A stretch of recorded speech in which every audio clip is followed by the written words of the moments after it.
በጣም የብዙ ሴቶች ጥያቄ ነው። ሴቶች ለምንድነው እንደ ወንዶቹ ማይረኩት? ብዙ ሴቶች እርካታ አንደርስም ወይም ደግሞ ኦርጋዝም አናደርግም ይላሉ ማለት ነው። በዚህ ቪዲዮ አምስቱን እነግራችኋለሁ። የመጀመሪያው ፊዚካል ነው። ፊዚካል ሪዝኖች ወይም ምክንያቶች የሚባሉት ሴቷ ጋር አካላዊ ችግር ካለ ነው። ለምሳሌ ስኳር ካላት፣ የነርቭ ችግር ካለ፣ ማህፀን በር አካባቢ ኢንፌክሽን ካለ፣ የማህፀኑ አካባቢ ችግር ካለ፣ እንደዛ ደግሞ መድኃኒት የምትወስድ ከሆነ መድኃኒቶቹ ሰውነቷ ላይ የሚፈጥሩት ነገር ኦርጋዝም ወይም ደግሞ እርካታ ጫፍ ላይ እንዳደርስ ሊያረግ ይችላል፣ ላጨርስ ትችላለች ማለት ነው። ሁለተኛው ሳይኮሎጂካል ነው።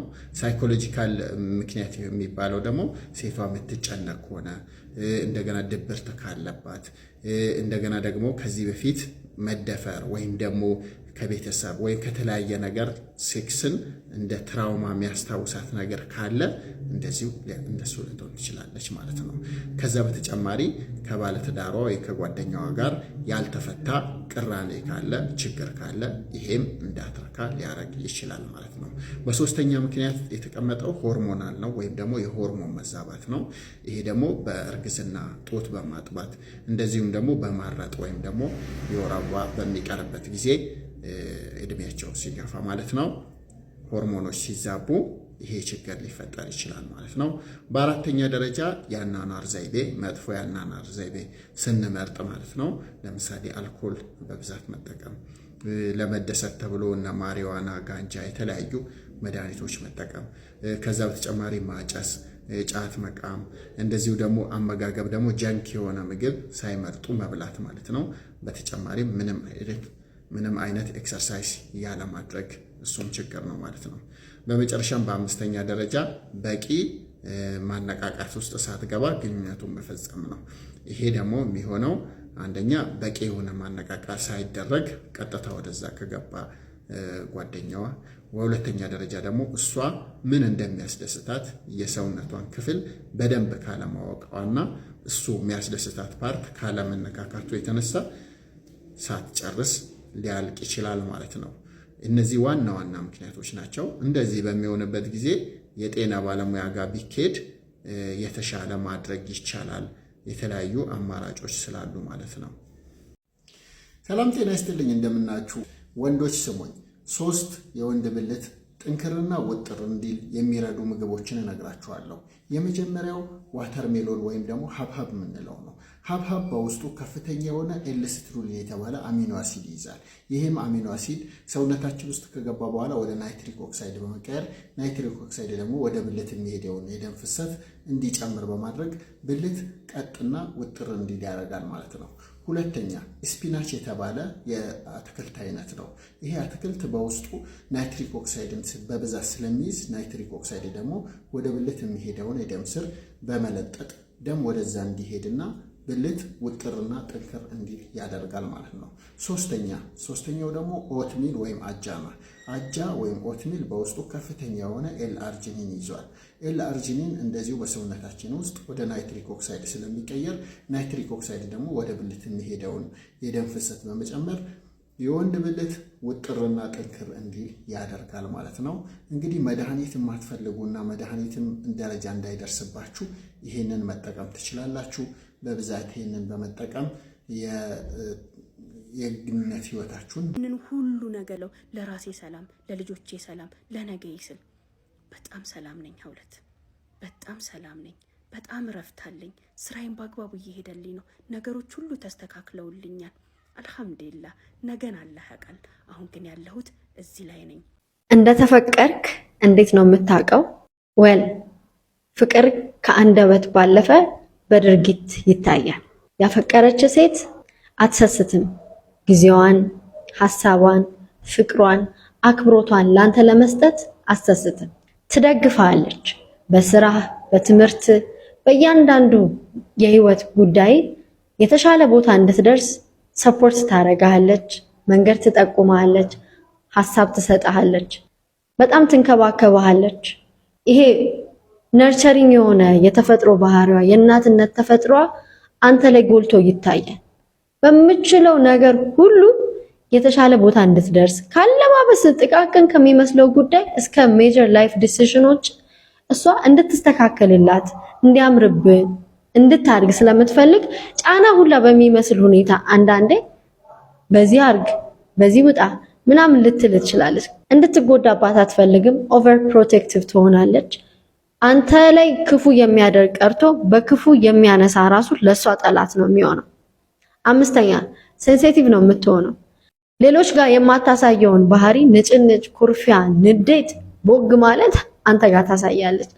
ሌላው ጋር በቀላሉ ማትናደር ሴት አንተ ትንሽ ነገር ስትናደድ ሊያበሳጫት ይችላል። ምክንያቱም ከሰጠች ቦታ የተነሳ ኢሞሽናሊ ቨልነረብል ትሆናለች ለአንተ። ትንሽ ነገር ሊያናድዳት ይችላል። ሀውሌ ታምኛለሽ? የ15 ዓመት ባሌን እናቱና እናቴ ተማክረው ለሌላ ሴት ዳሩት። ለማን አትኝም? ለአክስቴ ልጅ። ተጣልተንም ተኳርፈንም ተነታርከንም መጥፎ ትዳር ኖሮንም ግን አልነበረም። በሰላምና በፍቅር ትዳር እንደነሱ ነው፣ መዋደድ እንደነሱ ነው፣ መከባበር እንደነሱ ነው በተባለበት ትዳር መሀል እናቱና እናቴ ተማክረው ለአክስቴ ልጅ ዳሩት ትለናለች።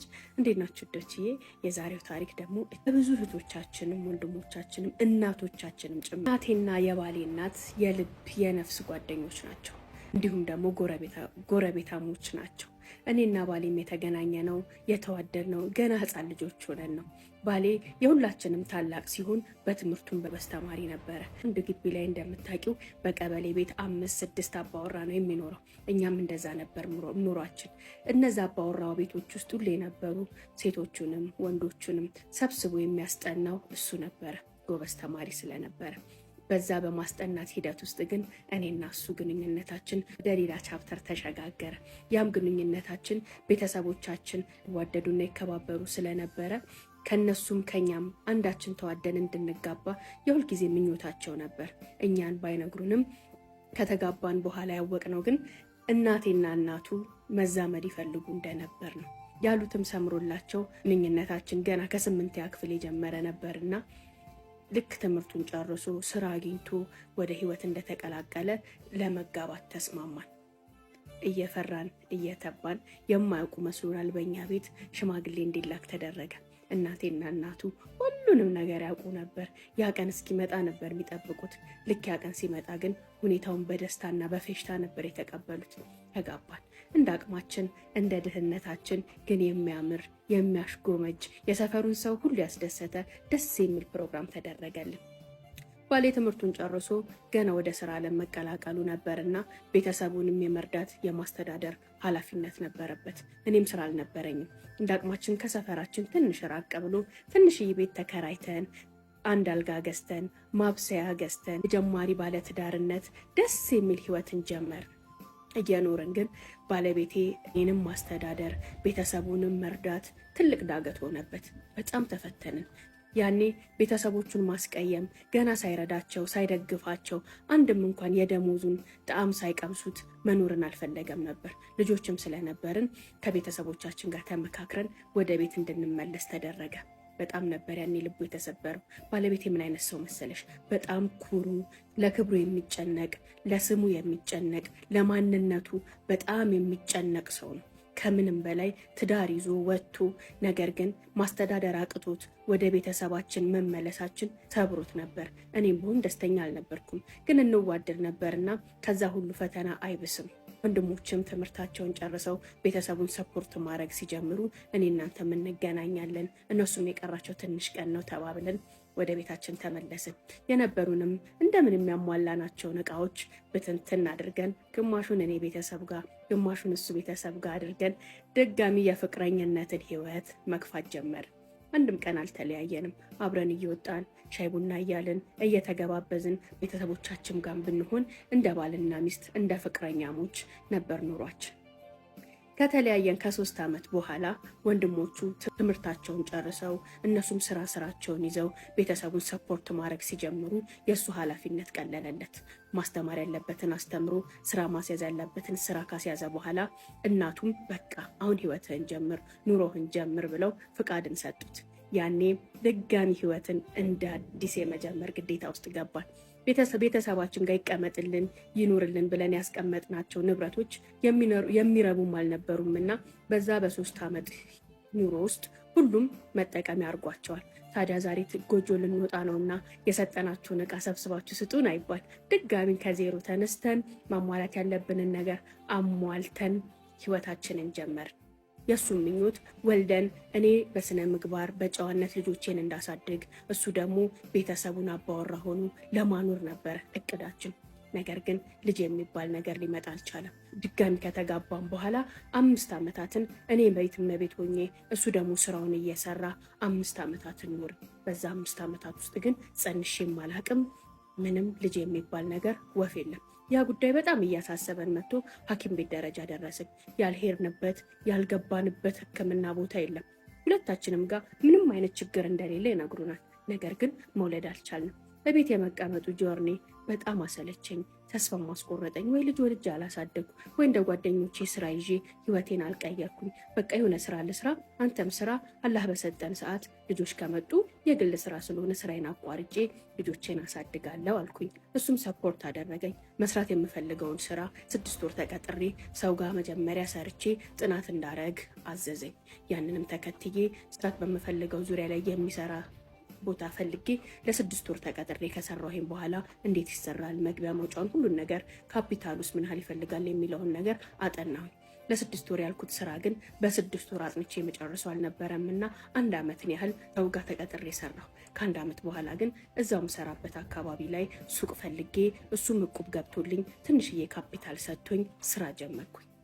ሁለት ስራ በጀመርኩኝ ሰዓት እንዳሰብኩት አልነበረም። ስራዬ በጣም ስኬታማ ሆነ፣ በጣም ቆንጆ ሆነ። እሱም ሰፖርት ያደርገኛል፣ በሀሳብ ይደግፈኛል፣ በገንዘብም ይደግፈኛል። ሴቭ የሚያደርገው ገንዘብ አልነበረው። ሴቭ የሚያደርገውን ነገር ሁሉ ለእኔ ነበር የሚሰጠኝ። ስራ ላይ ያዊው፣ ንግድ ላይ ያዊው፣ አንቺ እያባዛሹ ነው፣ እኔ ባስቀምጠው ግን ባንክ ነው የሚሰራበት ይላል። የባሌ ድጋፍ ቀላል አልነበረም። ገቢ እየጨመረ እጥፍ ድርብ እየሆነ መጣ።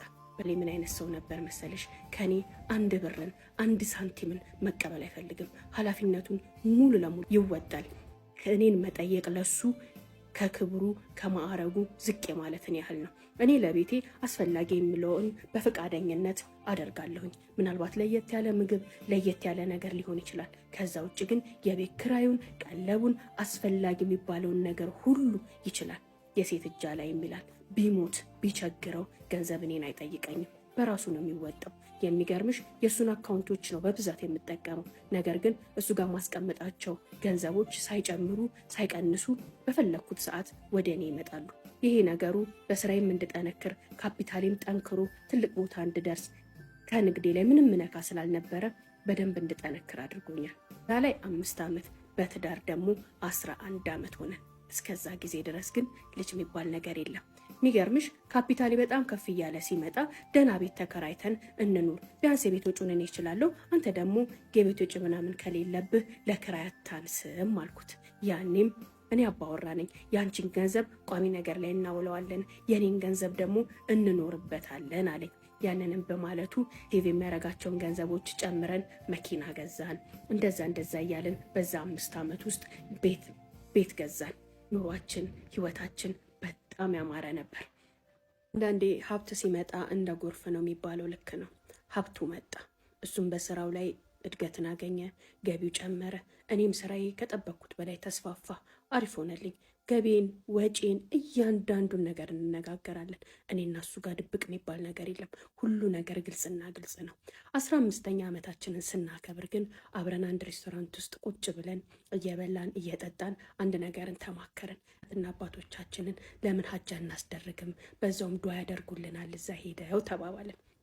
በዚህም ሀሳብ ሁለታችንም ደስተኞች ሆነን ለእናትና ለአባቶቻችን የሀጅ ፕሮሰስ ጀመርን። ሀጅ ማስደረግ ናቸው። ልጅ እንዲሰጠን ዱዓ አድርጉልን፣ ጸልዩልን፣ የእናንተ ዱዓ መቅቡል ነው፣ በዚህ ውዴታችሁ ላይ ልጅ ይስጣችሁ ብላችሁ ዱዓ አድርጉልን ብለን ሸኘናቸው። የሚገርምሽ አውለት የትኛውም ሰው የትኛውም ቦታ ላይ ሲያገኘን ሲያየን አይነት ጥላችሁ ከአይን ያውጣችሁ፣ ፍቅራችሁን ያጠንክርላችሁ እያለ ነበር ዱዓ የሚያደርግልን። እናቶቻችን ሳይቀሩ ሁሌም በፍቅራችሁ ላይ ንፋስ አይግባባችሁ፣ ይህን ፍቅራችሁን ደግሞ በልጅ ያስደስታችሁ እያሉ ነበር ዱዓ የሚያደርጉልን። ያም እንዲሆን በማለት የእናትና የአባቶቻችን ዱዓ ፈልገን ወደ ሀጅ ላክ ናቸው። ሀጅ አድርገው ሲመጡ ነበር ሁለት መርዶዬን ያረዱኝ። ሀጅ አድርገው ከመጡ በኋላ ትልቅ ድግስ ተደረገ፣ ታረደ፣ እቤት ተሰበሰብን። ያኔም እናቴ አባቶቻችንም ሁሉም በተሰበሰቡበት የኔ እናት ፈጽሞ እሱም ነበረ ባላሰብኩት ሁኔታ አንድን ሀሳብ አመጣች። ልጄ ትዋደዳላችሁ፣ ትፋቀራላችሁ፣ ነገር ግን አንቺም ልጄ ነሽ፣ እሱም ልጄ ነው። ያለ ዘር እንድትቀሩ አልፈልግም። ፍቀጅለትና ሌላ ያግባ አለችኝ። በተቀመጥኩበት ውሃ ሆኜ ቀረው። በመጥረቢያ የተመታውን ያህል ነበር። ይላችሁ እድሜያችሁ ለአቅመ አዳምና ሔዋን ስለደረሰ ብቻ ሪሌሽንሺፕ ውስጥ ትገቡና ከዛ የሌለ መከራ የምትፈጥሩ ሰዎች ማለት ነው። እቺን ነገር መጀመሪያ ተረዱ። አታችመንት ስታይላችሁን እወቁሽ። አታችመንት ስታይል ማለት ልጅ ሆነን ከነበረን ይሄ ከአሳዳጊዎቻችን ወይ ከቤተሰቦቻችን ጋር በነበረን ግንኙነት ይዘን የመጣ ነው ባህሪ አለ፣ ወይም ደግሞ ፍቅርን የምንቀበልበትና የምንሰጥበት መንገድ ማለት ነው። አራት ናቸው ዋናዎቹ አታችመንት ስታይሎች ልንገራችሁ። አንደኛው ኤንክሸስ አታችመንት ስታይል የሚባል ነው። እንደዚህ አይነት ካታጎሪ ላይ ያሉ ሰዎች ይላችሁ መወደድና መፈቀርን በጣም ነው የሚፈልጉት። ስለዚህ በቃ ፒፕል ፕሊዘር ነው የሚሆኑት። በዛ ላይ ደግሞ ፓርትነሮቻቸው ማለት ነው ትንሽዬ ነገር ካጠፉ በቃ መብሰልሰል ነው የምላችሁ። ለምሳሌ አሁን ቴክስት ልከውላቸው ቶሎ ካልተመለሰ በቃ አለቀልኝ አይነት ነገር የሚሉ ሰዎች ማለት ነው። እና እንደዚህ አይነት ሰዎች በጣም ኒዲ ናቸው፣ በቃ ክሊንጊ ናቸው ነው የምላችሁ። እኔም ባይ ዘ ዌይ እንደዚህ አይነት ሰው ነበርኩ። አይ ቲንክ አሁን ራሴ ላይ ሰርቻለሁ ብዬ አስባለሁ። እንደሱ አይደለም። ኤኒዌይስ አንደኛው ይሄ ነው። ሁለተኛው ደግሞ አቮይዳንት የሚባሉ አሉ። እነዚህ ደግሞ በጣም ኢንዲፔንደንሳቸውን ነፃነታቸውን በጣም ስለሚፈልጉ ማለት ነው ትንሽ ቀረብ ቢሉና ልክ የምር የሚፈልጉት አይነት ሰው እንደሆነ ካወቁ ወይም ደግሞ የመወደድ የመፈቀር እንትናቸው ኢነርጂው በጣም ከበዛባቸው ማለት ነው ይሸሻሉ ማለት ነው። ምክንያቱም አይችሉትም። ነፃነታቸውን ልትወስዱባቸው ምናምን ነው የሚመስላቸው። ስለዚህ እጥፍ ነው የሚሉት ቶሎ ብሎ ማለት ነው። ሶስተኛዎቹ ሴኪዩር አታችመንት ያላቸው ናቸው። እነዚህ ሰዎች በጣም በራሳቸው ብቁ ናቸው። ነገር ግን ፍቅርም ሲመጣ አይገፉትም ማለት ነው። አክሰፕት ያደርጉታል። ነገር ግን ኢንዲፔንደንት መሆን ባለባቸው ሰዓት ነፃነታቸውን ማወጅ ያለባቸው ነገር ሲኖር የማንንም ደግሞ ይሄ ደካማ ቢሄቪየርም ቶለሬት አያደርጉም። በቃ ሄልዚ የሆነ ባውንደሪ ያስቀምጣሉ። ከዛ በኋላ ግን እንዳልኳቸው አይፈሩም ማለት ነው። ቨልነራብል መሆንም አይፈሩም ማለት ነው። እነዚህ በጣም የተመረጡት ናቸው። ሰዎች ብዙ ጊዜ ራሳቸው ላይ ከሰሩ በኋላ እንደዚህ አይነት አታችመንት ስታይል ላይ ነው የሚገቡት ማለት ነው። አራተኞቹ ደግሞ ዲስኦርጋናይዝድ ይባላል። እነዚህ ምናቸውንም አትዙትም። በቃ ልክ ያዝኳቸው ስትሉ ተለቀዋል ነገር ማለት ነው። እና በጣም አና ላይ ጥብቅ ይሉባችሁና በቃ የትም አይሄዱም ወይ ምናምን ስትሉ የሆነ ደግሞ ጥፍት ብን ነው የሚሉት ማለት ነው። እንዳልኳችሁ ይሄንን አታችመንት ስታይላችሁን በደንብ ካወቃችሁ ይሄ ሪሌሽንሺፕ እና ትዳር ቀልድ እንዳልሆነ አውቃችሁ ማለት ነው መጀመሪያ ራሳችሁ ላይ በደንብ ስሩና እነዚህ ነገሮች ፊክስ አድርጉ። በተረፈ አብሯችሁ ያለው ሰው ምን አይነት አታችመንት ስታይል እንዳለው ካወቃችሁ በንግግር ኦር ደግሞ ቴራፒ እንዲያገኙ ኦር ደግሞ ራሳችሁ ላይ እንዲሰሩ በደንብ ብትነግሯቸው የተሻለ ነው ብዬ አስባለሁ። አለበለዚያ በቃ ብሬክ አፕ እያደረጋችሁ ከአንዱ እየዘለላችሁ ኖሩ ነው የሚሆነው ማለት ነው። እና ለራሳችሁ ስትሉ እቺን ነገር በደንብ ገብታችሁ ጉግል አድርጓትና እወቋት። አርፍዶ የመጣ ዝናብ በድርቀት ምክንያት የሞተችን አበባ አያድናትም እና በተቻለን አቅም በህይወት ላይ ላለመዘግየት እንሞክር። በአንድ ቀን ስህተት የእጮኛዬ ጓደኛ አረገዘችልኝ ይለናል የዛሬ ባር ታሪካችን። እጅጉን የምወዳት ፍቅረኛ አለች። በእንጀራ አባት ያሳደገችኝ እናቴ በሞተች ጊዜ ካለውበት ጥልቅ ሐዘን እንድወጣና የራሴን የተረጋጋ ኑሮ እንድኖር መንገድ የከፈተችልኝ እሷ ናት። ፍቅረኛዬ ለእኔ ያልሆነችው ነገር የለም። በኑሮ ደስተኛ እንድሆን፣ ብቸኝነት እንዳይሰማኝ፣ እረፍት ስትሆን ከጓደኞቿም ጋር ሳይቀር ቤቴ እየመጣች ቤቴን ነፍስ ትዘራበታለች። በዚህም ሁኔታ 4 ዓመት ያህል ቆይተናል። ለመጋባትም ስለወሰንን ሽማግሌ ልኬ ጋብቻችን በዚህ ዓመት ለመፈጸም ቀን ተቆርጧል። ሰርጋችን ከ2 ወር በኋላ በመሆኑ በእሷ ቤተሰቦችም ሆነ በእኔ ዘመዶች ዘንድ ዝግጅት እየተደረገ ነው። በዚህ ዓመት መጀመሪያ ላይም እሷ ለመስክ ስራ ከአዲስ አበባ ወጣች። ብቸኝነት እንዳይሰማኝም ደግሞ ጓደኛዋ እየመጣች ምግብ እንድታበስልልኝ ነገረቻት። ከጓደኛዋም ጋር ስለምንግባባ ቤት እየመጣች ምግብ ታበስልልኝ ጀመር። አንድ ቀን ቤት መታ እያበሰለችልኝ ሳለ ከፍተኛ ዝናብ ጣለ። እስኪያባራ ብጠብቅም ቶሎ ሊያባራ አልቻለም። እስኪያባራ ራት በልተን መጠጥ እንጠጣ ጀመር። ከዚያም በኋላ በጣም ስለመሸ አብረን አደርን። ባላሰብነው መንገድ ጾታዊ ግንኙነት ተፈጸመ። እሷም ድንግል ነበረች። ፍቅረኛዬም ከመስክ ስራ ስትመለስ ጓደኛዋ ቤት መምጣት አቁማ ነበረ። ስትደውልላትም አታነሳም። ምን ሆነች እያለች ስትጨነቅ እኔም ዝም አልኩኝ። በቅርቡ ለእኔ ደወለችና እንዳረገዘች ነገረችኝ። ተገናኝተንም አወራን። እኔም ሊወለድ እንደማይገባ በነግራትም አይሆንም፣ ምንም ማድረግ አልፈልግም፣ አግባኝ አለች። ሽማግሌ የላኩበትን ቃሌን አክብሬ ትዳር እንዳልመሰረት የኔን ጽንስ በሆዷ የያዘችው ሴት የልጄም ጉዳይ አሳሰበኝ። ነፍሰ ጥሯን እንዳላገባ ደግሞ ለእሷ ምንም አይነት የፍቅር ስሜት የለኝም። ፍቅረኛዬም ለእኔ ስትል የከፈለችው መስዋዕትነት፣ የቤተሰቦቿም የሰርግ ዝግጅት አሳሰበኝ። ደግሞም ፍቅረኛዬም ሆነች እኔም ተለያይተን የምንኖር አይመስለኝም። ምን ላድርግ? በጣም ጨንቆኛል። እርስዎ ቢሆኑ ምን ያደርጋሉ? ይለናል የዛሬ ባለ ታሪካችን። እስኪ ሀሳብ አስተያየታችሁን ኮሜንት ሴክሽን ላይ ያሳውቁት።